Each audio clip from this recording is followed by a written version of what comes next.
പാപിയും ബലഹീനയുമായ എന്നെയും എൻ്റെ കുടുംബത്തെയും പരിശുദ്ധ അമ്മ ജീവനോടെ പ്രത്യക്ഷപ്പെട്ട ഈ തിരുവാൾത്താരയിൽ എത്തിച്ചതിന് പരിശുദ്ധ അമ്മയ്ക്കും തിരുക്കുമാരനും 1000 നന്ദി പറയുന്നു. എൻ്റെ പേര് ലിസ. ഞാൻ ഇടുക്കി ചേലച്ചുവട് ചുരുളി ഇടവകയിൽ നിന്നും വരുന്നു. ഞാൻ ആദ്യമായിട്ട് ഉടമ്പടി എടുക്കുന്നത് 2024 സെപ്റ്റംബർ 19 അതിനു മുമ്പ് കൃപാസനത്തിൽ വന്നിട്ടുണ്ട്. പ്രാർത്ഥിച്ച എല്ലാ കാര്യങ്ങളും പരിശുദ്ധ അമ്മ എനിക്ക് സാധിച്ചു തന്നിട്ടുമുണ്ട്. എങ്കിലും ഉടമ്പടി എടുക്കുന്നതിന് പേടിയായിരുന്നു. ഒത്തിരി നിബന്ധനകളൊക്കെ ഉണ്ടെന്ന് എല്ലാവരും പറഞ്ഞു കേട്ടിട്ടുണ്ട്. ഞാനൊരു റിട്ടയേർഡ് ടീച്ചറാണ്. പഠിപ്പിച്ചുകൊണ്ടിരിക്കുന്ന സമയത്ത് തന്നെ ഞാൻ ദിവസവും 3 ജപമാല അർപ്പിക്കുമായിരുന്നു. അതൊരു വലിയ കാര്യമായിട്ടാണ് അന്ന് എനിക്ക് തോന്നിയിരുന്നത്. പക്ഷേ റിട്ടയർ ആയതിന് ശേഷം എനിക്ക് മാതാവിൻ്റെ അടുത്ത് അന്ന് സ്കൂളിലേക്ക് പോകുന്ന വഴിക്കും തിരിച്ചു വരുന്ന വഴിക്കുമൊക്കെ ആയിരുന്നു ജപമാല അർപ്പിച്ചിരുന്നത്. എന്നാൽ റിട്ടയർ ആയതിനു ശേഷം എനിക്ക് മാതാവിൻ്റെ മുമ്പിലിരുന്ന് ദിവസവും ധാരാളം ജപമാലകൾ അർപ്പിക്കുവാനും അതുപോലെ തന്നെ അച്ഛൻ്റെ ടോക്കുകൾ 30 മിനിറ്റുകളൊക്കെ ഉള്ളത് ഞാൻ ഓട്ടോമാറ്റിക്കായിട്ട് കൂടാൻ തുടങ്ങി. അങ്ങനെ കേട്ടുകൊണ്ടിരിക്കുന്ന സമയത്താണ് ഒരു ദിവസം ഉടമ്പടി എടുക്കണമെന്ന് എൻ്റെ മനസ്സിൽ തോന്നിയത്. അപ്പോൾ ഞാൻ വന്ന് ഉടമ്പടി എടുത്തു. അപ്പോൾ എന്തൊക്കെയാണ് നിയോഗങ്ങൾ എഴുതുന്നതെന്ന് പെട്ടെന്നൊരു വ്യക്തതയില്ലായിരുന്നു. എൻ്റെ മോന് FMG പരീക്ഷ എഴുതുന്നുണ്ടായിരുന്നു. അവന് ചൈനയിലാണ് MBBS പഠിച്ചത്. അപ്പം ഞാൻ ആദ്യത്തെ നിയോഗം അതാണ് വെച്ചത്. എല്ലാം ഭൗതികമായ നിയോഗങ്ങളായിരുന്നു ഞാൻ വെച്ചിരുന്നത്. അവന് 3 പ്രാവശ്യം എക്സാം എഴുതി. ഇൻറ്റേൺഷിപ്പ് നടക്കുമ്പോൾ തുടങ്ങി അവർക്ക് എക്സാം എഴുതാം. ആദ്യത്തെ എക്സാമിന് അവന് 7 മാർക്കിന് ഫെയിലായി. രണ്ടാമത്തെ എക്സാം പഠിത്തവും ഇൻറ്റേൺഷിപ്പും ഒക്കെ കഴിഞ്ഞ് വന്നപ്പോഴാണ് എഴുതിയത്. ആ ജൂലൈ മാസത്തെ പരീക്ഷയ്ക്ക് 5 മാർക്കിന് തോറ്റു. ഈ 2 പരീക്ഷയും അവന് വളരെ എളുപ്പമായിരുന്നു. ജയിക്കുമെന്ന് തന്നെ പ്രതീക്ഷിച്ചു. വളരെ സങ്കടമായി. അന്ന് തുടങ്ങി എൻ്റെ പ്രാർത്ഥനയുടെ ശക്തി കൂടി. ഞാൻ മാതാവിൻ്റെ മുമ്പിൽ കണ്ണീരൊഴുക്കി പ്രാർത്ഥിക്കാനായിട്ട് തുടങ്ങി. അങ്ങനെ ഈ ജനുവരി 10 ഞാൻ വന്ന് ഉടമ്പടി പുതുക്കി. 12 ആയിരുന്നു മോൻ്റെ എക്സാം. ഞാൻ ഉടമ്പടി പുതുക്കിയപ്പോൾ നിത്യാരാധന ചാപ്പലിൽ മാതാവിൻ്റെ അടുത്ത് വെച്ച് ഹാൾ ടിക്കറ്റ് വെച്ച് പ്രാർത്ഥിച്ചു. അതുപോലെ തന്നെ എൻ്റെ ഭർത്താവ് അവിടെ അച്ഛൻ ഇരിക്കുന്ന കൗണ്ടറിൽ കൊണ്ടുപോയി ഈ ഹാൾ ടിക്കറ്റ് പ്രാർത്ഥിപ്പിച്ചു. അങ്ങനെ കൊച്ചു എക്സാം എഴുതാൻ പോയി. എക്സാം മോർണിംഗ് സെഷൻ വളരെ ടഫായിരുന്നു. അപ്പം പോകുന്നതിന് മുമ്പ് ഉടമ്പടി കാശ് രൂപവും അതുപോലെ തന്നെ തേൻ കുടിപ്പിച്ചു കൊച്ചിനെ. തേൻ ഞാൻ 5 തുള്ളിയാണ് കൊടുത്തത്. എനിക്കറിയില്ല, എനിക്ക് മനസ്സിൽ തോന്നി ഈശോയുടെ 5 തിരുമുറുകൾ ഓർത്ത് 5 തുള്ളി തേൻ ഞാൻ കൊച്ചിന് കൊടുത്തു. അതുപോലെ തന്നെ തൈലം നെറ്റിയിൽ കുരിശ് വരച്ച് പ്രാർത്ഥിച്ച് കൂടുതൽ വരച്ചു. അവൻ എക്സാമിന് കയറിയപ്പോൾ ആ തൈലം തൊട്ട് മൗസലൊക്കെ വരച്ചു. അങ്ങനെ എക്സാം എഴുതി കഴിഞ്ഞു. ആ ഫസ്റ്റ് സെഷൻ വന്നപ്പോൾ പറഞ്ഞു അപ്പടി പാടായിരുന്നു. സെക്കൻഡ് സെഷനും അവന് അതുപോലെ തന്നെ പരീക്ഷയ്ക്ക് പോയപ്പോൾ ഉടമ്പടി തൈലം പപ്പ അവന് നെറ്റിയിൽ പുരട്ടിക്കൊടുത്തു പ്രാർത്ഥിച്ചു. പരീക്ഷ എഴുതി. ഭയങ്കര ടഫായിരുന്നു. അവന് പരീക്ഷ കഴിഞ്ഞ് വരുമ്പോൾ പറഞ്ഞു അപ്പടി വിഷമമായിരുന്നു, ഒരു പ്രതീക്ഷയുമില്ല. അപ്പം ഞാൻ പറഞ്ഞു മാതാവ് കൊച്ചിനെ സഹായിക്കും. മനസ്സിൽ പറഞ്ഞു not by merit but by grace എന്ന് പറഞ്ഞുകൊണ്ടിരുന്നോളാൻ പറഞ്ഞു. അങ്ങനെ കൊച്ചു പരീക്ഷയുടെ റിസൾട്ട് വന്നപ്പോൾ മാതാവ് ആദ്യം എനിക്ക് 180 മാർക്ക് കാണിച്ചു തന്നപ്പോൾ ഞാൻ പറഞ്ഞു മാതാവ് എനിക്ക് അത്രയും മാർക്കൊന്നും എൻ്റെ കൊച്ചിന് കൊടുക്കണ്ട, ജസ്റ്റ് പാസ് മതി. ഇല്ല എങ്കിൽ എൻ്റെ കൊച്ചിന് അവൻ പഠിച്ച 6 വർഷവും അവൻ്റെ ഹാർഡ്ഷിപ്സും എല്ലാം ബുദ്ധിമുട്ടിലാവും, അമ്മയല്ലാതെ ഞങ്ങൾക്ക് വേറൊരു ആശ്രയവുമില്ല എന്ന് പറഞ്ഞ് പ്രാർത്ഥിച്ചു. റിസൾട്ട് വന്നപ്പോൾ അവന് 167 മാർക്ക് കൊടുത്ത് പരിശുദ്ധ അമ്മ അവനെ അനുഗ്രഹിച്ചു. എക്സാമിൻ്റെ കഴിഞ്ഞ് വരുമ്പോൾ ഡിഫിക്കൽറ്റി ലെവൽ പറയുമ്പം അവനോട് പപ്പ പറഞ്ഞു നീ ഇനി ഒന്നും ഓർക്കണ്ട, പെട്ടെന്ന് തന്നെ പോയി ഉടമ്പടി എടുത്ത് മാതാവിനെ മുറുക്കെ പിടിച്ചോളാൻ പറഞ്ഞു. അങ്ങനെ 15 കൊച്ചു വന്ന് ഞാനും കൂടെ വന്ന് ഉടമ്പടി എടുത്തു. എക്സാമിൻ്റെ ഡിഫിക്കൽറ്റി ലെവലിനെ കുറിച്ച് കൊച്ച് പറയും. എൻ്റെ പേര് സാവിയോ. ഞാൻ ചൈനയിൽ MBBS പഠിച്ച ആളാണ്. അപ്പോൾ മമ്മി പറഞ്ഞ പോലെ ഞാൻ 3ാമത്തെ വട്ടം പരീക്ഷ ചെയ്തിട്ടാണ് പാസ്സാവുന്നത്. ആദ്യത്തെ 2 തവണയും പരീക്ഷ ഭയങ്കര എളുപ്പമായിരുന്നു. എങ്ങനെയാണ് തോറ്റുപോയി. 3ാമത്തെ വട്ടം എഴുതുമ്പോൾ നമ്മൾ സ്പെഷ്യാലിറ്റി എക്സാമിന് ഒക്കെ MD ഒക്കെ എഴുതുന്ന ഒരു എക്സാമിൻ്റെ ഒരു ടഫ്നെസ് ആയിരുന്നു. പക്ഷേ മമ്മിയുടെ പ്രാർത്ഥനയും ഞാൻ ഡിസംബർ 10 ഞാനൊരു കോച്ചിങ്ങിന് പോയിട്ടുണ്ടായിരുന്നു. അപ്പോൾ കണ്ണൂരായിരുന്നു കോച്ചിങ്ങിൻ്റെ ഇടയ്ക്ക് ഞാൻ ഡിസംബർ 10 ഞാൻ വീട്ടിൽ വന്നു. വീട്ടിൽ പഠിക്കാൻ തീരുമാനിച്ചു. അപ്പോൾ മമ്മി എല്ലാ ദിവസവും വന്ന് വെള്ളത്തിൽ ഉപ്പും കൃപാസന മാതാവിൻ്റെ ഉപ്പും തേനും ഒക്കെ തരുമായിരുന്നു. അപ്പം അങ്ങനെ ഞാൻ കഴിഞ്ഞ 4 മാസം പഠിച്ചതിനേക്കാട്ടിലും ഒത്തിരി കൂടുതൽ വീട്ടിൽ നിന്ന് പഠിക്കാൻ പറ്റി. അങ്ങനെ പരീക്ഷ പാസ്സായി. മാതാവിന് ഒത്തിരി നന്ദി. എക്സാമിൻ്റെ സമയത്ത് നമുക്ക് ഈ കാശ് രൂപ ഒന്നും കൊണ്ടുപോകാനൊക്കത്തില്ല. അപ്പോൾ മമ്മി എന്നെ ചെയ്തെന്ന് വെച്ച് കഴിഞ്ഞാൽ എൻ്റെ പാൻറ്റിൻ്റെ ഒരു സൈഡിൽ അകത്ത് ഇങ്ങനെ കാശ് രൂപം തുന്നിക്കെട്ടി ഇങ്ങനെ വെച്ച് തന്നു വിട്ടു. അപ്പോൾ എനിക്കറിയത്തില്ലാത്ത ക്വസ്റ്റ്യനൊക്കെ വന്നപ്പോൾ ഞാൻ എത്രയും ചെയ്യണം മാതാവി കാശ് രൂപത്തിലൊക്കെ തൊട്ട് ആൻസർ ചെയ്യാൻ നോക്കി. ഇങ്ങനെ തന്നെ ചെയ്തത്. അപ്പോൾ എനിക്ക് എന്തായാലും പാസ്സായി. മാതാവിന് ഒത്തിരി നന്ദി. മാതാവ് അടിപൊളിയാ. എല്ലാവരും മുറുകെ പിടിച്ചോ. അതുപോലെ തന്നെ കൊച്ചു പരീക്ഷ എഴുതുന്ന സമയത്ത് ഞങ്ങളിരുന്ന് പ്രാർത്ഥിക്കുന്ന സമയത്ത് ഞാൻ കാണുന്ന കൊച്ചിൻ്റെ മൗസിൻ്റെ മുകളിൽ മാതാവ് തന്നെയാണ് നിൽക്കുന്നത്. അതുപോലെ ഈശോയുടെ ഒരു തുള്ളി തിരുരക്തവും എനിക്ക് കാണാനായിട്ട് സാധിച്ചു. എൻ്റെ അടുത്ത സാക്ഷ്യം എന്ന് പറയുന്നത് എൻ്റെ ഭർത്താവ്. അദ്ദേഹം വർഷങ്ങളായിട്ട് 20 വർഷത്തോളമായിട്ട് പുകവലിക്കുമായിരുന്നു. പുകവലി എന്ന് പറഞ്ഞു കഴിഞ്ഞാൽ ചെയിൻ സ്മോക്കിങ്ങിനേക്കാളും ഭയങ്കരമായിരുന്നു. ഒരു ദിവസം 3 പാക്കറ്റ് സിഗരറ്റ്സൊക്കെ വലിക്കുമായിരുന്നു. അപ്പം ഞങ്ങൾ പറയായിരുന്നു, ഇത് കുഞ്ഞു കൊച്ചുങ്ങൾ ചോക്ലേറ്റ് തിന്നുന്ന പോലെയാണല്ലോ സിഗരറ്റ് വലിക്കുന്നത്, ഇതെന്താ ഇങ്ങനെയൊന്നും നിർത്താൻ പാടില്ലെന്ന് ചോദിച്ചാലൊന്നും അംഗീകരിക്കില്ലായിരുന്നു. ഭയങ്കരമായിട്ട് വാശിക്ക് സിഗരറ്റ് വലിക്കുന്നത് പോലെയായിരുന്നു വലിച്ചുകൊണ്ടിരുന്നത്. അപ്പം അത് ഡിസംബറിൽ അദ്ദേഹം മേഘാലയയിലാണ് വർക്ക് ചെയ്യുന്നത്. അപ്പോൾ അവധിക്ക് വന്നതിന് ശേഷം ഞാൻ രാവിലെ 5:30 പ്രാർത്ഥിക്കാൻ എഴുന്നേൽക്കുമെന്നൊന്നും ഇഷ്ടമില്ല. അപ്പോൾ പറഞ്ഞു ഇങ്ങനെ അതിരാവിലെ എഴുന്നേറ്റ് പോകുന്നൊന്നും എനിക്കിഷ്ടമില്ല എന്നൊക്കെ പറഞ്ഞു. പക്ഷേ സ്ലോലി പപ്പയ്യ എൻ്റെ കൂടെ വന്നിരുന്നു, പ്രാർത്ഥിക്കാൻ തുടങ്ങി. കൊന്ത മാത്രം ചെല്ലാനേ കൂടെ ഉണ്ടായിരുന്നുള്ളൂ. അതിനുശേഷം പ്രത്യക്ഷീകരണ പ്രാർത്ഥന ചെല്ലാൻ തുടങ്ങി, മുട്ടുമേൽ നിന്ന് പ്രാർത്ഥിക്കാൻ തുടങ്ങി. അങ്ങനെ ജനുവരി 8 പറയുകയാണ്, ഇന്ന് തുടങ്ങി ഞാൻ സിഗരറ്റ് വലിക്കുന്നില്ല. അതിനുശേഷം എൻ്റെ ഇവിടെ പുതുക്കാനായിട്ട് വന്നു 10 അപ്പോൾ ഇവിടെ ഇരുന്ന് പ്രാർത്ഥിക്കുമ്പോൾ പെട്ടെന്ന് സിഗരറ്റ് വലിക്കാനായിട്ട് തോന്നി. അപ്പോൾ വെളിയിലേക്ക് പോയി കഴിഞ്ഞപ്പോഴത്തേനും സിഗരറ്റ് വലിക്കാനായിട്ട് തോന്നുന്നില്ല. അവിടെ ധാരാളം ആൾക്കാർ നിന്ന് സിഗരറ്റ് വലിക്കുന്നുണ്ടായിരുന്നു. അപ്പോൾ എന്നോട് പറയുകയാണ്, പക്ഷേ വെളിയിൽ ചെന്ന് കഴിഞ്ഞപ്പോൾ എനിക്ക് സിഗരറ്റ് വലിക്കാൻ തോന്നിയില്ല.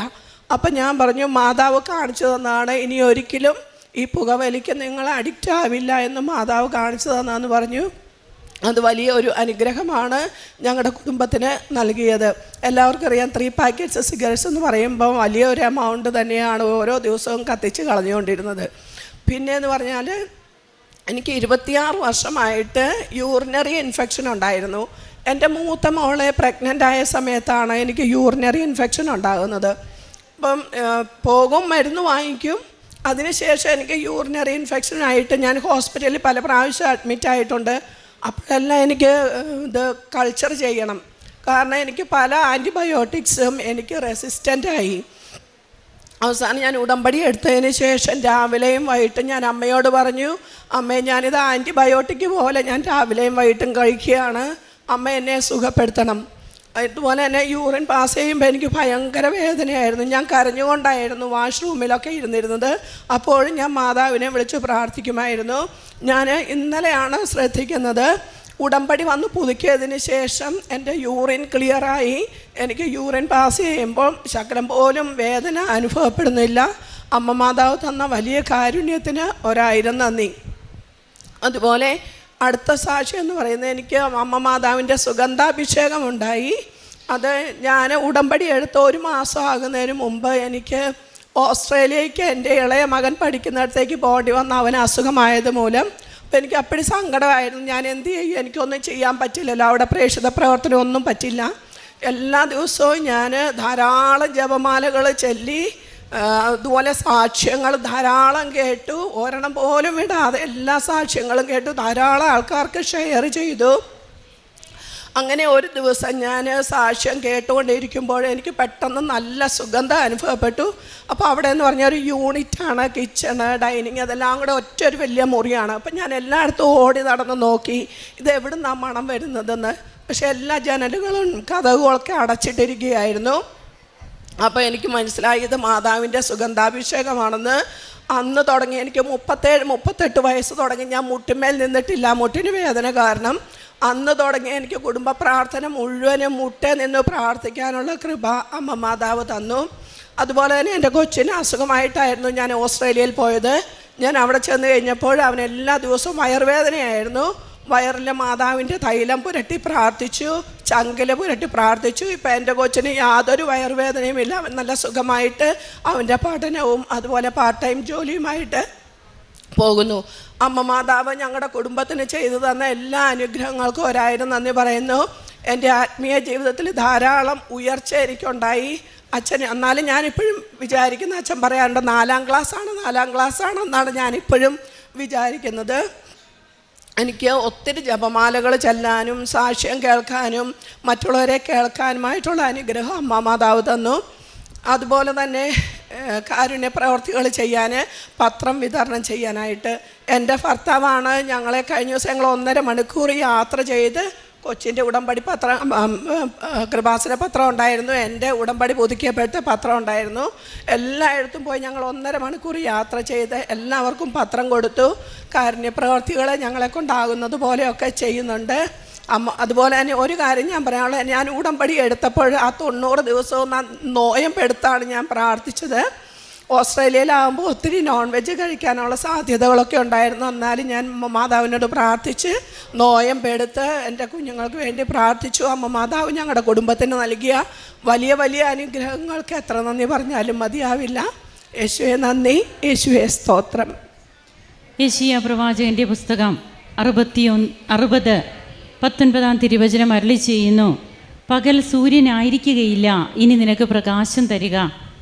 നിനക്ക് പ്രകാശം നൽകാൻ രാത്രിയിൽ ചന്ദ്രനായിരിക്കുകയില്ല. പ്രശോഭിക്കുന്നത് കർത്താവായിരിക്കും നിൻ്റെ നിത്യമായ പ്രകാശം, നിൻ്റെ ദൈവമായിരിക്കും നിൻ്റെ മഹത്വം. ലിസ സോണിയും കുടുംബവും തങ്ങളുടെ കുടുംബത്തിലേക്ക് ദൈവിക കൃപകൾ വർഷിക്കപ്പെടുന്നതിൻ്റെ അനുഭവങ്ങൾ പങ്കുവയ്ക്കുമ്പോൾ തൻ്റെ മകൻ്റെ FMG എക്സാം, ഇവിടെ ഓരോ ദിവസവും ഈ എക്സാമിന് അറ്റൻഡ് ആകുന്ന മക്കളുടെ അനുഭവ സാക്ഷ്യങ്ങൾ ഇപ്പോൾ ധാരാളമായിട്ട് വരുന്നുണ്ട്. ഒരു MBBS കഴിഞ്ഞ മകന് രജിസ്ട്രേഷൻ ഇന്ത്യൻ ലൈസൻസ് എക്സാം, അതാണ് FMG. അത് കിട്ടിയില്ലെങ്കിൽ ആ 6 വർഷത്തെ പഠിത്തം, അത് ഇവിടെ ഈ മകൾ തന്നെ പറഞ്ഞു, അതെല്ലാം പിന്നെ വെറുതെയാണ്. അപ്പോൾ തനിക്ക് 2 പ്രാവശ്യം അറ്റൻഡ് ചെയ്തിട്ടും തനിക്കതിന് കഴിഞ്ഞില്ല. എന്നാൽ പിന്നീട് എങ്ങനെ തനിക്കത് സാധ്യമായി എന്ന് സാവിയോ എന്ന ഡോക്ടർ തന്നെ ഇവിടെ പങ്കുവയ്ക്കുന്നുണ്ട്. ഡോക്ടർ പറഞ്ഞ വാക്ക്, ഈ മാതാവ് അടിപൊളിയാണ്, മുറുകെ പിടിച്ചോ. അതായത് ഒരിക്കലും ഒരിടത്തും സംഭവിക്കാത്ത കാര്യങ്ങളൊക്കെ കൃപാസന അൾത്താരയിൽ ഓരോ ദിവസവും പങ്കുവയ്ക്കപ്പെടുന്നുണ്ട്. അമ്മ വെറുതെ ഇരിക്കുന്നില്ല. അമ്മ സ്വർഗത്തിൽ നിന്ന് ഇവിടെ പ്രത്യക്ഷപ്പെട്ടത് വെറുതെ ഇരിക്കാനല്ല, ഓടി നടക്കാനാണ്. ആ ഒരു തീഷ്ണത അമ്മയുടെ മധ്യസ്ഥതയിൽ ഉടമ്പടി എടുക്കുന്ന മക്കളുടെ ജീവിതത്തിലും അമ്മ പ്രതീക്ഷിക്കുന്നുണ്ട്.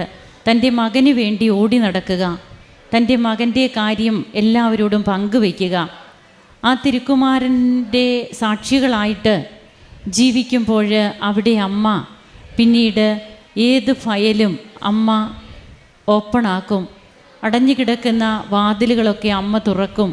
അങ്ങനെ തൻ്റെ 3ാമത്തെ അറ്റംപ്റ്റിൽ തനിക്ക് എങ്ങനെ എക്സാം പാസ്സാകുവാൻ കഴിഞ്ഞു. അതത്ര ഈസി ഒന്നും ആയിരുന്നില്ല, വളരെ ടഫായിട്ടുള്ള ഒരു എക്സാം ആയിട്ടാണ് 3ാമത്തതും ഡോക്ടർ സാവിയോയ്ക്ക് അനുഭവപ്പെടുക. എന്നാൽ അവിടെ പരിശുദ്ധ അമ്മയാണ് ആ എക്സാം എഴുതുന്നത്, അമ്മയാണ് ആ പേപ്പർ കറക്ഷനൊക്കെ നടത്തുന്നത്. അത് വാല്യുവേഷൻ അമ്മയുടേതാണ്. അത് അമ്മ ഈ മകന് മനസ്സിലാക്കി കൊടുക്കുകയാണ്, it is not by merit but by grace. എത്രമാത്രം ഉയരങ്ങളിലേക്ക് പഠിച്ചാലും കർത്താവിൻ്റെ കൃപയില്ലെങ്കിൽ നമുക്കൊന്നും നേടാൻ സാധിക്കില്ല എന്നുള്ളത് ഒരിക്കൽ കൂടി വ്യക്തമാകുന്ന സാക്ഷ്യം. പിന്നീട് തൻ്റെ ഭർത്താവിൻ്റെ കാര്യം, എത്ര വർഷമായിട്ട് എത്ര പാക്കറ്റ് സിഗരറ്റ്, ഇതെല്ലാം ഒരു ദിവസം കൊണ്ട്, ഒരു നിമിഷം കൊണ്ട് ആ മകൻ വേണ്ട എന്ന് വയ്ക്കുന്നു. പ്രാർത്ഥനയിൽ കൂടുതൽ താല്പര്യമുള്ള വ്യക്തിയാകുന്നു, ഈശോയുടെ മകനായിട്ട് മാറുന്നു.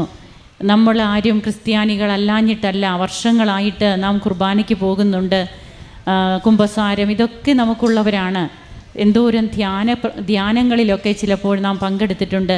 എന്നാൽ എന്തുകൊണ്ടാണ് ഉടമ്പടി വ്യത്യസ്തമാകുന്നത്? അത് അവൻ പറഞ്ഞതുപോലെ ചെയ്യുന്ന കർത്താവിൻ്റെ അമ്മ ഭൂമിയോളം താഴ്ന്ന് തൻ്റെ തിരുക്കുമാരൻ ദൈവത്തിൻ്റെ പുത്രനായി ജനിച്ച്, എന്നാൽ ഒന്നുമില്ലാത്തവനായി ശൂന്യനായി കുരിശിൽ കിടക്കുന്ന ആ ഒരവസ്ഥ, കുരിശ് മരിച്ച് ഉയിർത്തെഴുന്നേറ്റ ഈശോയുടെ ജീവിതം, ഇതൊക്കെ കൊണ്ട് തന്നെ ഇവിടെ കൃപകൾ വർഷിക്കപ്പെടും. ബഹുമാനപ്പെട്ട VP ജോസഫ് അച്ഛൻ്റെ ജീവിത സാക്ഷ്യങ്ങൾ, അച്ഛൻ്റെ ജീവിത അനുഭവങ്ങളിലൂന്നിയ ധ്യാന പ്രസംഗങ്ങളും അതുപോലെ കടലോര യജ്ഞ പ്രാർത്ഥനകൾ, ഇതെല്ലാം നമുക്കിവിടെ ഒരു ആസ്തിയായിട്ടുണ്ട്. ഈ ഒരു ആസ്തിയിൽ നിന്നാണ്, ഈ ഒരു മൂലധനമാണ് നമുക്കുള്ളത് ഇവിടെ വരുമ്പോൾ. അതുകൊണ്ട് തന്നെയാണ് മറ്റെങ്ങും നടക്കാത്ത കാര്യങ്ങൾ ഇവിടെ വരുമ്പോൾ നമുക്ക് നടന്നു കിട്ടുന്നത്. ഈ ഒരു അക്കൗണ്ടിലേക്ക് നമ്മുടെ എളിയ പ്രാർത്ഥനകളെ സമർപ്പിക്കുവാനാണ് നാം ശ്രദ്ധിക്കേണ്ടത്. നാം ഇവിടെ ഇരുന്ന് പ്രാർത്ഥിക്കുമ്പോൾ ഇതുവരെയും കൃപാസനത്തിൽ നടന്നിട്ടുള്ള എല്ലാ ധ്യാന പ്രസംഗങ്ങളോടും ഇവിടെ നടന്നിട്ടുള്ള ആരാധനാ സ്തുതി സ്തോത്രങ്ങളോടും ജപമാലകളോടും ചേർത്താണ് നാം പ്രാർത്ഥിക്കേണ്ടത്. അങ്ങനെ ഈ അക്കൗണ്ടിൻ്റെ ഒരു പങ്കുകാരാകുവാനായിട്ട് നമുക്ക് കൃപ ലഭിക്കുന്നു. അങ്ങനെ നാമും പിന്നീട് ഈ അക്കൗണ്ടിലേക്ക് നിക്ഷേപിക്കണം. നാം ഇവിടുന്ന് എടുത്താൽ മാത്രം പോരാ, നാം നിക്ഷേപിക്കുന്നത് എങ്ങനെയാണ്? അതാണ് നമ്മുടെ കാരുണ്യ പ്രവർത്തനങ്ങൾ, പ്രേക്ഷിത പ്രവർത്തനം. അങ്ങനെ ഇന്ന് പരിശുദ്ധ അമ്മയുടെ തിരുനടയിൽ ഈ കുടുംബം വന്ന് തങ്ങളെ തന്നെ വെളിപ്പെടുത്തുമ്പോൾ 36 വർഷമായ തൻ്റെ രോഗ സൗഖ്യം, അതുപോലെ 22 വർഷമായിട്ട് താൻ അനുഭവിച്ചു കൊണ്ടിരുന്ന യൂറിനറി ഇൻഫെക്ഷൻ, ഇതൊക്കെ ഉടമ്പടി നേർച്ച വസ്തുക്കളിലൂടെ മാറുന്നു. അമ്മയുടെ മധ്യസ്ഥതയിൽ തങ്ങളുടെ കുടുംബം ഇന്ന് എങ്ങനെയാണ് തിരുക്കുമാരന് സാക്ഷികളായി മാറുന്നത്? നമുക്ക് നമ്മുടെ കുടുംബത്തെയും കർത്താവിൻ്റെ കരങ്ങളിൽ കൊടുക്കാം. ഉടമ്പടി എടുത്ത് ഉടമ്പടിയുടെ നിയോഗങ്ങൾക്ക് പ്രാധാന്യം കൊടുക്കാതെ ഈശോയുടെ ഇഷ്ടത്തിന് പ്രാധാന്യം കൊടുത്തുകൊണ്ട് അമ്മയുടെ പ്രത്യക്ഷീകരണത്തിൻ്റെ സാക്ഷികളാക്കി എന്നെയും എൻ്റെ കുടുംബത്തെയും ഉയർത്തണമേ, യേശുനാമത്തിൽ ഉയർത്തണമേ എന്ന പ്രാർത്ഥനയായിരിക്കട്ടെ നമ്മുടെ ഏറ്റവും വലിയ നിയോഗം. നമുക്ക് കരങ്ങളടിച്ച് ദൈവത്തെ ആരാധിക്കാം. യേശുവേ നന്ദി, യേശുവേ സ്തുതി, യേശുവേ ആരാധന.